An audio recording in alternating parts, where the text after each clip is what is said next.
અંકલેશ્વરની પાનુલી જીઆરડીસીમાં આવેલ જેબી chemical and pharmaceutical કંપનીમાં 45 વર્ષીય કર્મચારીનું શંકાસ્પદ મોત થતા ચકચાર મચી છે.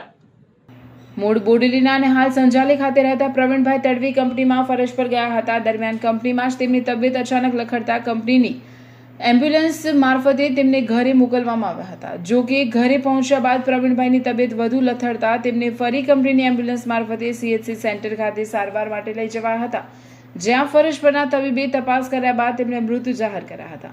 પ્રવીણભાઈ તડવીના અચાનક થયેલા મોતને પગલે પરિવારજનોમાં શોકનો માહોલ છવાયો છે. હાલ તેમના મોતનું ચોક્કસ કારણ સામે આવ્યું નથી. સમગ્ર મામલે પોલીસે તપાસ હાથ ધરી છે અને મોતનું કારણ જાણવા આગળની કાર્યવાહી કરવામાં આવી રહી છે. મારું નામ તડવી વિષ્ણુભાઈ અરવિંદભાઈ છે. હું સંજાલી ગામનો રહેવાસી છું. મારા કાકા અત્યારે એક્સપાયર થઈ ગયેલ છે. આપણે જેબી ફાર્મા કરીને કંપની છે, પાનલી જડીસીમાં ત્યાં જોબ કરે છે. આજે સવારે 6 વાગે નોકરી ગયા હતા. નોકરીમાં એવો બનાવ બન્યો કે અમને તો એકદમ ખ્યાલ નથી. 6 વાગે એન્ટ્રી કરી, પંચિંગ માર્યું. પંચિંગ માર્યા પછી અંદર કંઈ થયું કે અમને ખબર નથી, પણ સીધી ડાયરેક્ટ એમ્બ્યુલન્સ ઘરે લઈને આવતા રહ્યા છે. અમને કોઈ ઇમરજન્સી અમારો કોન્ટેક્ટ નંબર આપેલો છે, પણ અમને કોઈ કોન્ટેક્ટ કરવામાં આવ્યો નથી. ડાયરેક્ટ સીધી બોડી ઘરે લાવ્યા અને ઘરે લાવ્યા પછી એમ્બ્યુલન્સવાળા ભાઈ જતા રહ્યા. જવાબદારી બને છે, પણ એમને કાંઈ રિસ્પોન્સ આપ્યો નથી. ડાયરેક્ટ એમને હોસ્પિટલ લઈ જવું જોઈએ. અમે ડાયરેક્ટ પહેલાં ઘરે લાવ્યા.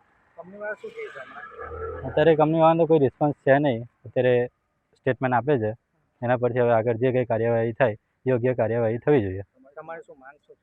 જો બી આપણે મતલબ જે બી યોગ્ય વળતર હોય, મારા કાકી છે ને હવે મારા બેન છે, જેમનું યોગ્ય વળતર હોય એ થવું જોઈએ એમ.